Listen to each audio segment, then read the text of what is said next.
There's no doubt that Notre Dame's 2025 season has a chance to be truly special. So just how high is the ceiling and what could cause it to fall apart? Today, I'm breaking down the full spectrum, what it looks like if everything clicks, what happens if it doesn't, and where I think this team will actually land when it's all said and done. That's next.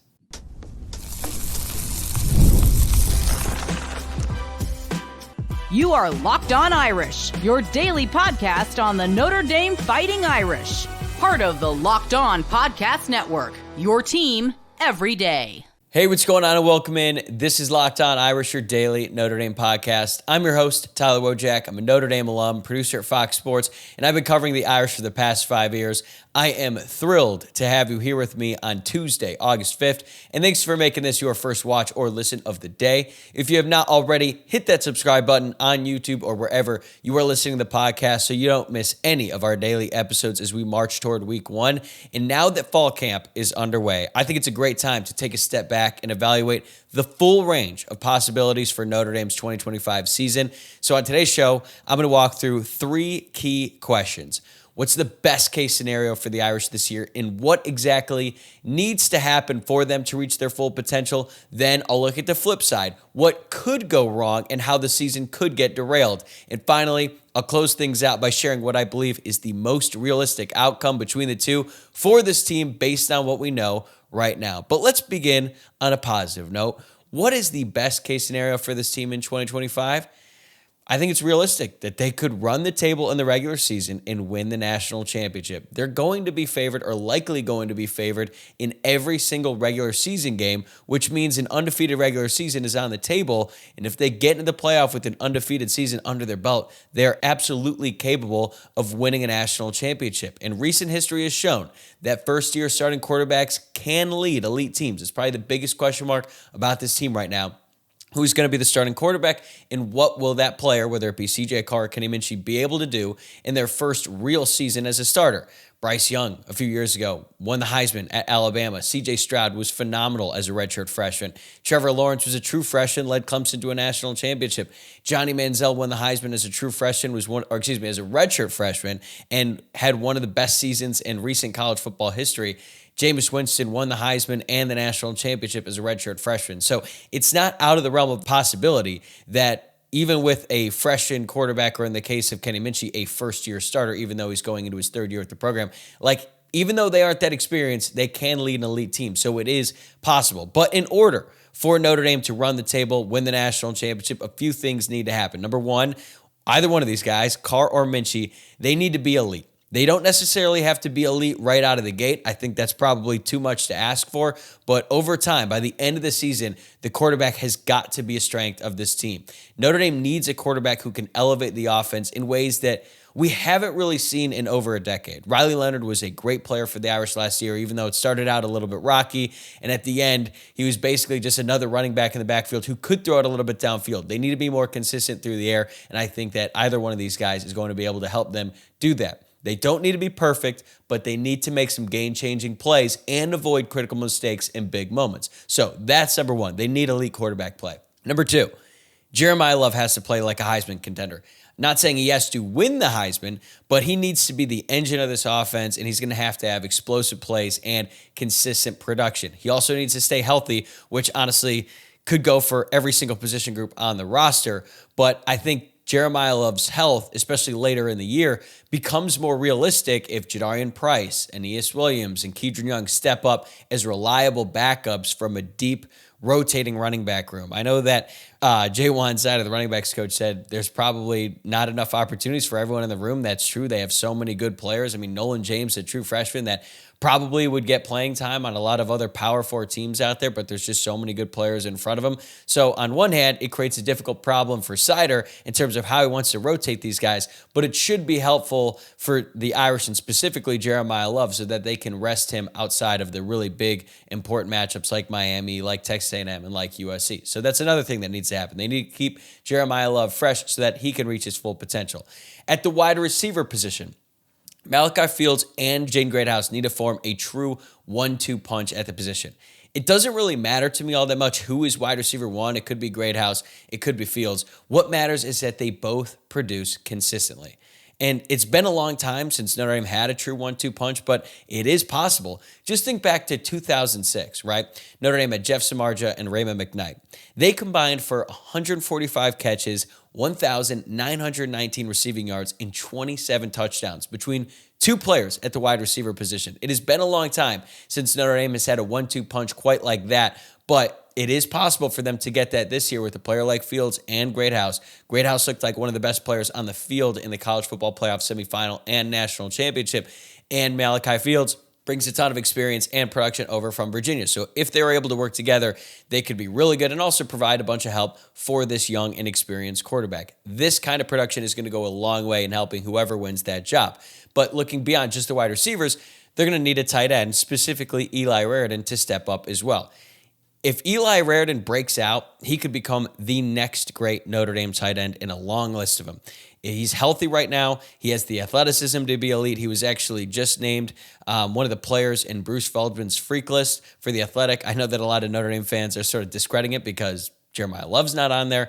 And even though I don't fully understand why that is, it's still impressive. And it's good that Eli Raridan is getting some recognition because we all saw what he looked like as a true freshman and thought, his ceiling could be through the roof. Well, he's dealt with a bunch of injuries in his career. Now is the time for him to produce. And offensive coordinator Mike Denbrock recently said, quote, "This is a school known for its great tight ends. And if Eli is healthy this year, and he is right now, I think he could be the next, to be honest with you. He is that good."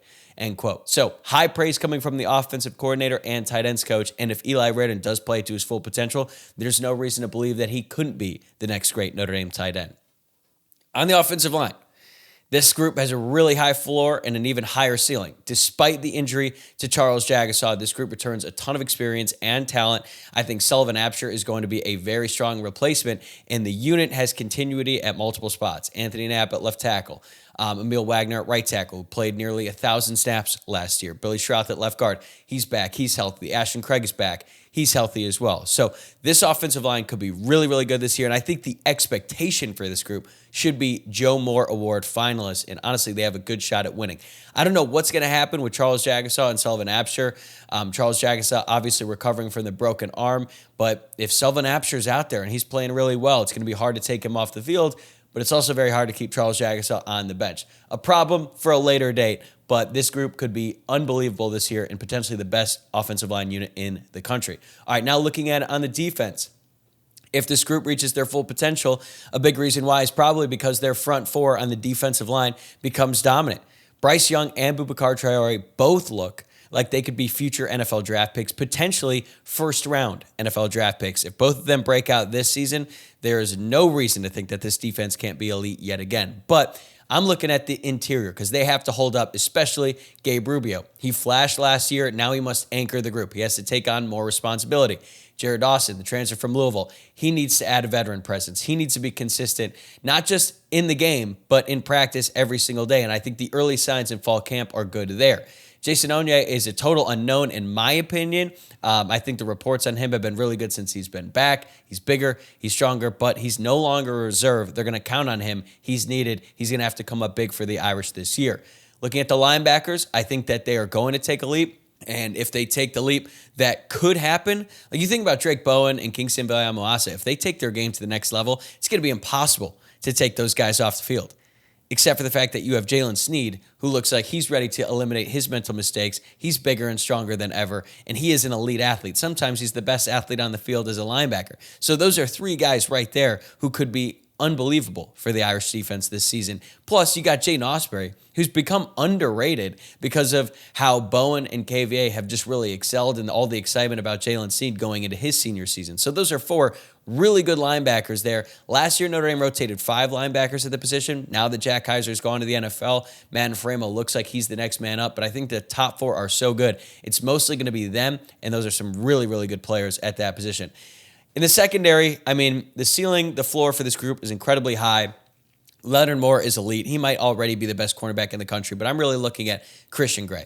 If Christian Gray levels up his game this season, if he becomes more consistent, if he's able to improve his deep ball coverage, this group could be even better than we think. Because when Christian Gray was a true freshman, he was taking reps away from Cam Hart and Benjamin Morrison. He was that good. Mike Mickens thought that highly of him, that he was putting in Christian Gray during moments of the game when it was still in doubt, not just garbage time, and he trusted Christian Gray to come in.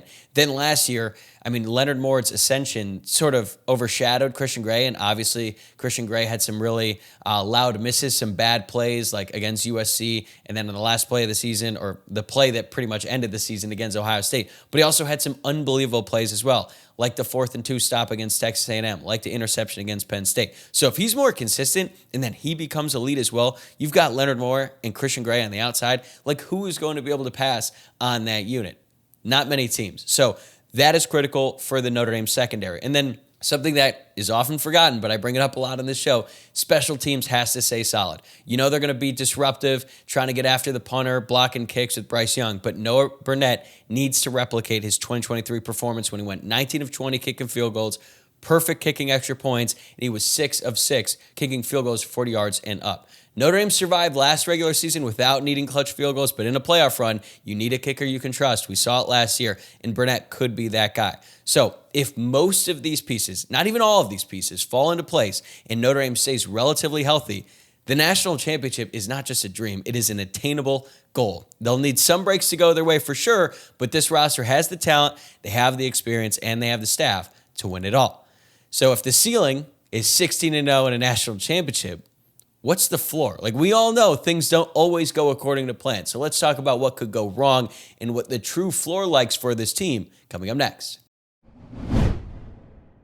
Today's episode is brought to you by Monarch Money. Ever wish managing your money felt easier? With Monarch Money, it can. Whether you're growing your savings or planning a big purchase, Monarch puts you in the driver's seat. It's like having your own personal CFO, giving you full visibility and control over your finances. Monarch Money is more than a budgeting app. It is a complete financial command center. You can track all your accounts, investments, and spending in one place. So in addition to managing your money, you're also building wealth. It's so much easier to stay on top of your finances when your accounts and spending are in one place, and that's exactly what you get with Monarch Money. Not only does it help you plan your long-term goals, but I have found it very helpful in managing my day-to-day responsibilities. Take control of your finances with Monarch Money. Use code LOCKEDONCollege at monarchmoney.com for 50% off your first year. That's monarchmoney.com, code LOCKEDONCollege for half off your first year. What's the floor for Notre Dame in 2025? Because we all have very high expectations for this group, and I just laid out all the reasons why. And this isn't necessarily looking at like the worst case scenario, because that would be a season derailing rash of injuries where CJ Carr and Kenny Minchey get hurt before the Miami game and they're rolling out with Tyler Buckner and then he gets hurt and Blake Heber. Like, yes, theoretically, every good player on the team could get hurt and it could be the season from hell, but you could apply that same logic to every single season for any team from here on out. Like, that's not really useful analysis. That's not what we're here to do. So I'm looking at things that could go wrong. And to be clear, this isn't what I think will happen. I'm just recognizing that, hey, this could happen. And if a bunch of these things go wrong in sequence, then the season isn't going to go like we all hope, okay? So just important context to keep in mind. When I talk about these things, I'm not saying this is what I think will happen.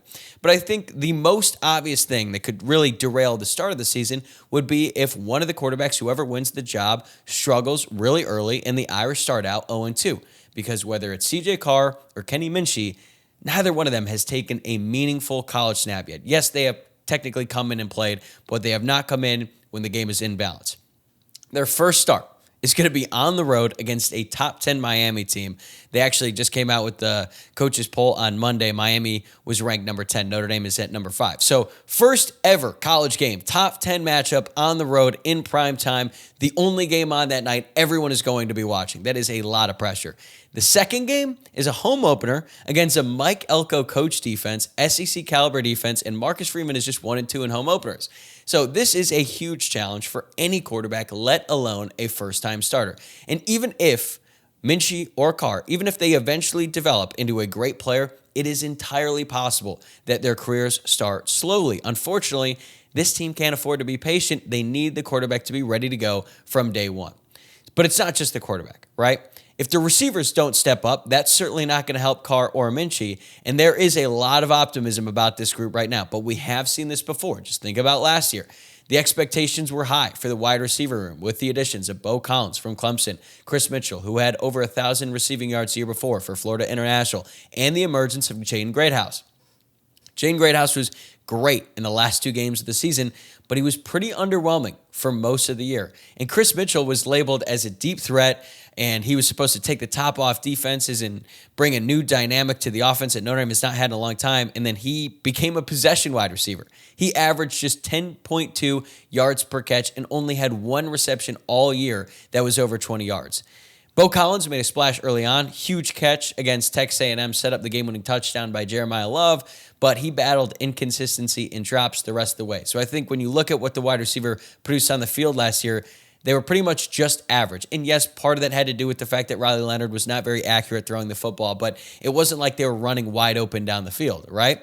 And Jordan Faison and Jaden Harrison were expected to be game breakers. Each had flashes, but neither one of them sustained it. Poor Jordan Faison had injuries all year long, and I think Jaden Harrison just had too many guys in front of him. But I think overall, the wide receiver production last year was underwhelming. This year, the buzz around Malachi Fields and Will Pauling is exciting.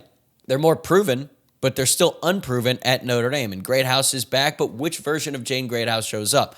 Week 1 through 14 or the final 2 games? I'm inclined to believe that Jaden Greathouse is going to come out and ready to go and build off what he did at the end of last season, but I think it's fair to wonder how consistent this group can be. Tight end depth is an issue. Eli Raridon and Kevin Bauman have a long history of injuries. Cooper Flanagan is already expected to miss most of the season. If one more injury happens in that room, they could be in trouble. On the offensive line, we know that chemistry takes time. Even though I think that the group has a very high overall floor, it might take this group a few weeks to click, especially with Charles Jagasaw sidelined, and they go up against the best front 7 they're going to play all year in week 1.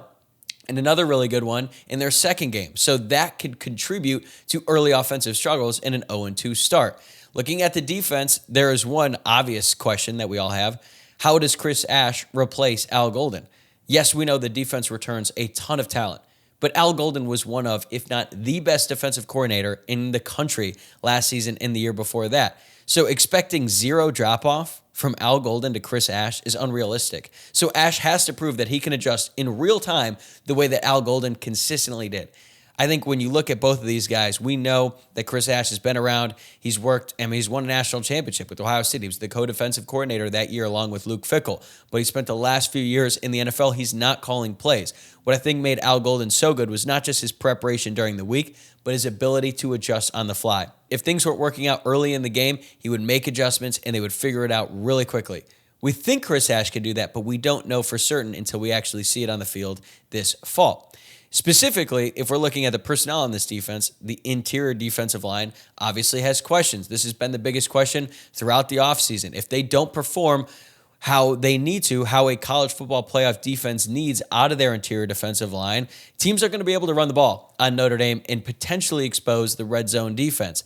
Gabe Rubio, Jared Dawson, and Jason Onye are key here. And Northern Illinois rushed for 190 yards on Notre Dame last year. That is how they pulled off the upset. So if Notre Dame is not able to stop the run, especially early on, they could be in trouble because I just think the floor for the secondary is so high. I find it really hard to believe that teams are going to have much success passing on this defense at all this year. So it's really just going to be about stopping the run. And now that you have Rubio and Onye and Dawson, 3 guys who have done really well in their roles previously, now taking on much bigger responsibility, it is fair to question if they're going to be able to be that good and that consistent week in and week out. And if you look at just the broader defensive personnel here, yes, they have a bunch of talent, but they're going to be missing Xavier Watts and Jack Kaiser. We think that they're going to be able to replace them with really high caliber players, but it's not just their talent. It's their ability to be coaches on the fields. And Xavier Watts was such a special player. Like maybe once in a generation, even though Kyle Hamilton was incredibly talented, what Xavier Watts was able to do in back-to-back seasons, like I think he's going to go down, or he's going down as one of the best safeties to ever play football for Notre Dame.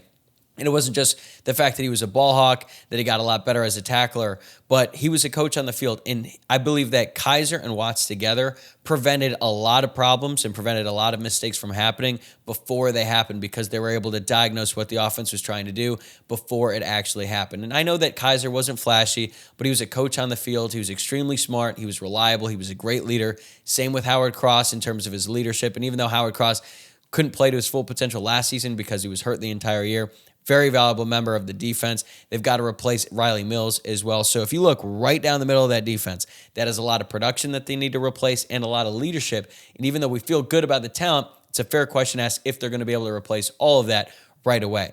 Their absence, speaking specifically for Watts and Kaiser, could lead to more busted coverages and more explosive plays, and Notre Dame was elite at limiting those last year. Will that continue? Remains to be seen. So in summary, if the quarterback isn't ready to go week one and it takes him a long time to get going and the receivers don't deliver and the defense has some growing pains, Notre Dame could start 0-2 and then drop another close game later on, which brings their record to 9-3.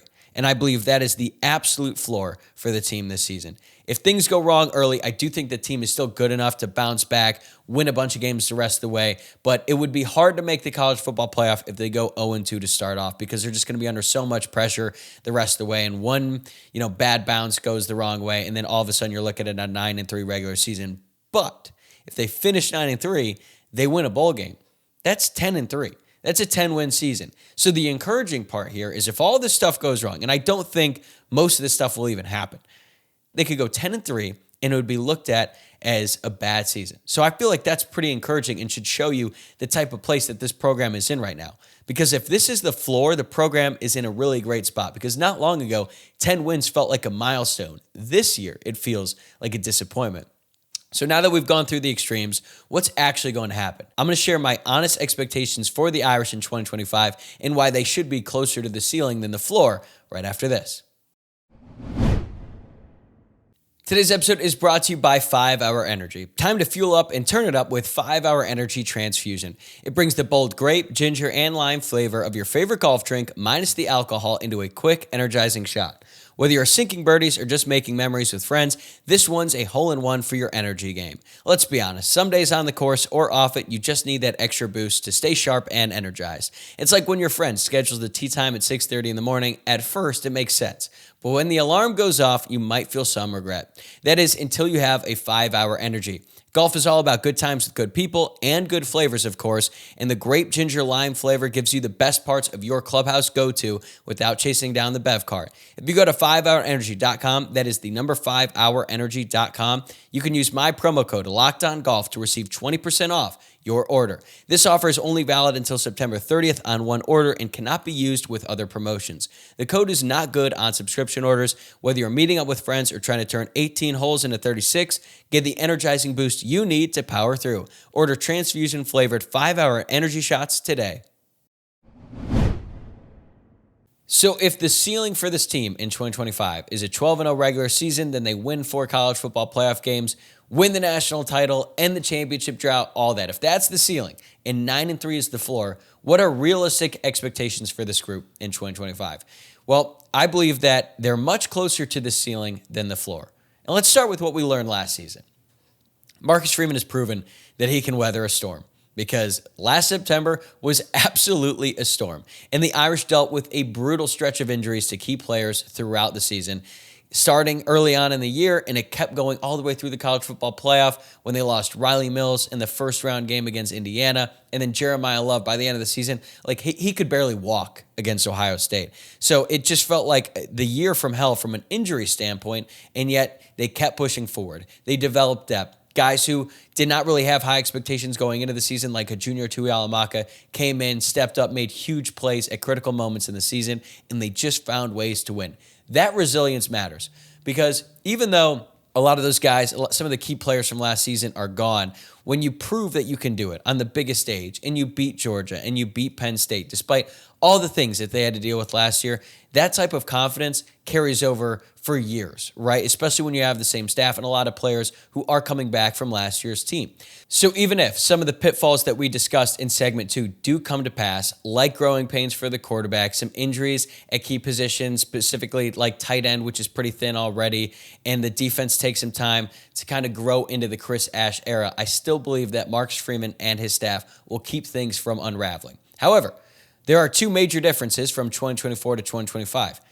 Obviously, Notre Dame is going to be starting a first-year quarterback, whether it be C.J. Carr or Kenny Minchey, and not a battle-tested veteran like Riley Leonard. The schedule is also a little bit more front-loaded with 2 tough games out of the gate, and it's tougher the rest of the way. They got to go on the road, play Arkansas in September. They got to host Boise State, who just made the college football playoff last year. They have USC in October. So the schedule has a lot more tough games early on than last year's did, even though they both had tough season openers. So this year, there is no time to ease into the season. You open at Miami, top 10 team on the road. Then you face Mike Elko's defense in the home opener, and I'm sure that the Aggies are looking for revenge after the way that last year's season opener went. So the margin for error is razor thin early on in the year.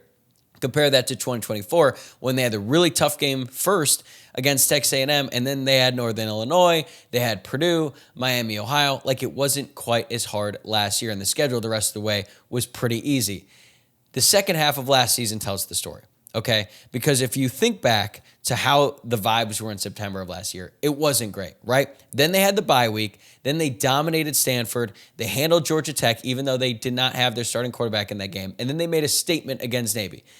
The Navy game was the first moment last year where I felt like, okay, this team has pretty much figured it out, because Navy was a trendy upset pick. They were ranked. They were considered one of the best Navy teams. Some people thought they'd even make the college football playoff.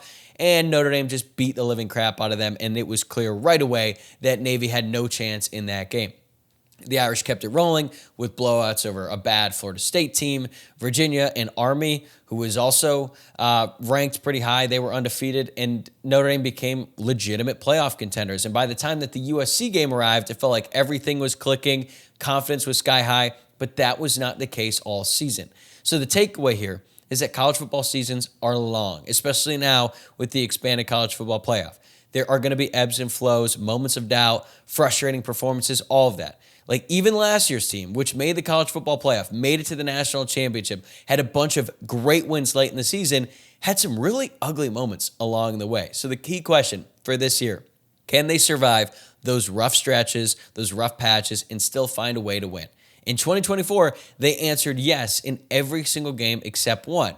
In 2025, it's going to be tougher, but I think they're up for it. So I'm not ready to give a final record prediction just yet, but here's where I stand. When you consider the talent on the roster, the leadership, and the coaching staff, I believe this team will finish much closer to its ceiling than the floor. And considering I laid out a 16-0 season and a national championship as the ceiling, there are plenty of reasons to be excited about what is to come this fall. There are real challenges ahead, no doubt. It's not always going to be pretty, but Notre Dame is equipped to meet the challenges. The roster is loaded. The staff is one of the best in college football, and I think the culture is built to withstand the adversity that is undoubtedly going to come their way this season. There's going to be some bumps, but I think that this team is more than capable of making a serious run and could potentially win a national championship. All right. That's going to do it for this episode of Locked On Irish. Thank you again for making this show your first watch or listen of the day. And if you enjoy this episode, please like the video, subscribe to the channel, leave a rating or review, whether you're watching or listening. It helps a ton as we grow this community of Notre Dame fans. I'm going to be back tomorrow with another new episode. We have got Tim Priester, the senior editor of Irish Illustrated, making his return to the program. We're going to get his perspective on fall camp so far, quarterback battle, what to expect as we inch closer to kickoff. It's going to be a lot of fun. You're not going to want to miss it. I'll see you then.